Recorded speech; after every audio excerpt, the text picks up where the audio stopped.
Hello and welcome to our next segment of discussing the White Cliffs area.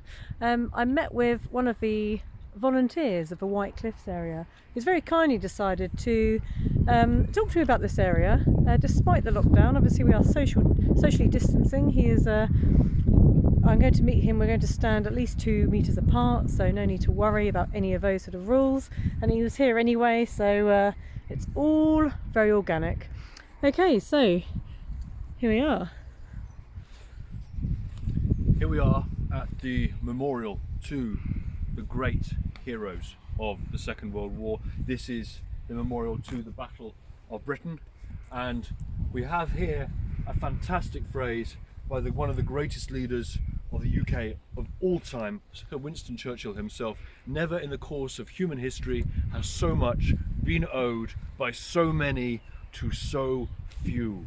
And people think that means that only a handful of people died in the Battle of Britain, but in 1940, the summer of 1940, all these names of all these men, these brave men, fought to defend this isle. Now, some people call it the New Jerusalem, some people call it this sceptred isle, but these men died to protect it from what Winston Churchill described as Nazi tyranny. It should not be taken lightly.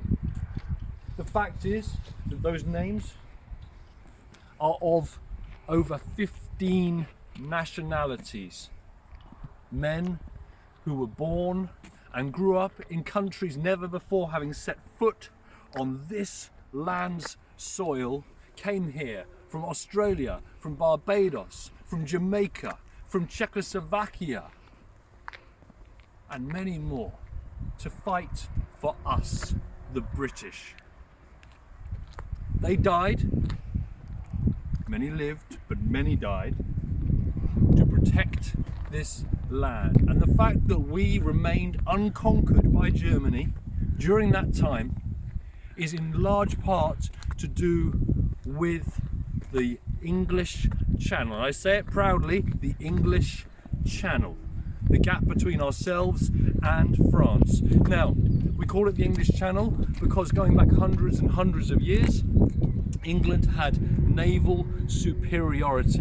If you go back to the 19th century, where the other great nation, the other superpower in the world of France, Napoleon had domination over the land with his land army, but Britain, rule Britannia, she leads, she owns, she dominates the waves, and we did. And that's partly why the reference to this wonderful, glorious, beautiful aircraft here. On the left-hand side, we have the Spitfire Supermarine. Supermarine because it was capable of being launched from aircraft carriers and fighting over the sea. Also, the Hurricane, the other great fighter aircraft of the Second World War, of the British Royal Air Force. What would happen? These aircraft would work in tandem. The Spitfires and the Hurricanes would go out together. The Spitfires would go after the Messerschmitts and the Heinkels. They would attack the fighter aircraft. The Hurricanes would go after the bombers. They would work together. The Spitfire was faster, more manoeuvrable, more capable, made of an aluminium shell. The Hurricane, hard to believe, and yet the frame of the Hurricane was made of canvas over a wooden chassis. It's incredible that an aircraft like that dominated. Now also what we have here is a representation of not the Superman Spitfire Mark I, that is on our left hand side here, but of the downed Junkers Stuka.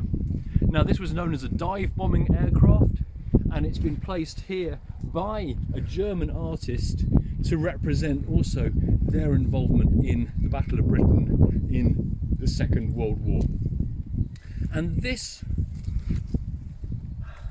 memorial, so carefully protected by the people who work here, it's important for us to realise where it is and what it represents. If you follow me, what we need to understand is that there were many air bases, there were many landing fields near here which these planes used to protect, and if we walk up onto this rise, we will see it, to protect this land from German-occupied France, 20 miles that way, and if the air was clear, there was no haze, you would see France in that direction. It got that close to Britain being taken over, and yet this is the proud memorial for those who protected us.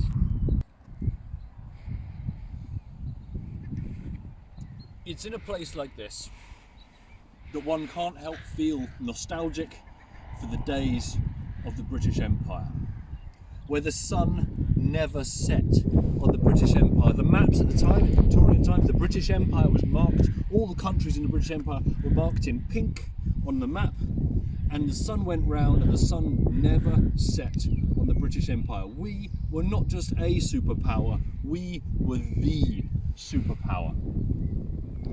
And that meant that during the time of the Second World War and the First World War, come to think of it, soldiers from across the world came and fought.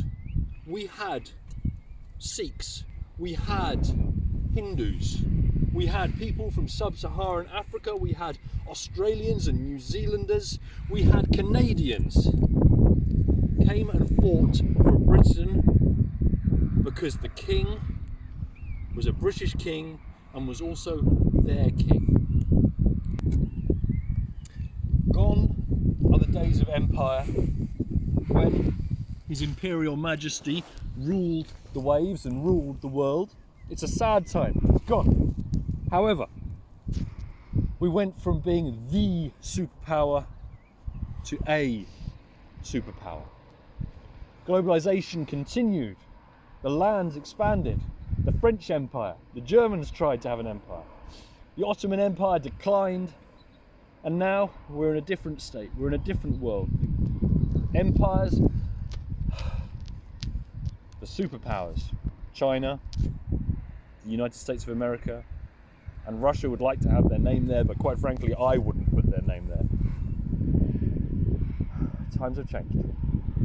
We still have a Commonwealth to an extent, but it's not an empire and it's not what it was. And quite frankly, I feel embarrassed these days to say that I live in Great Britain, for Britain, I'm afraid, may be glorious. But these days, it is no longer great.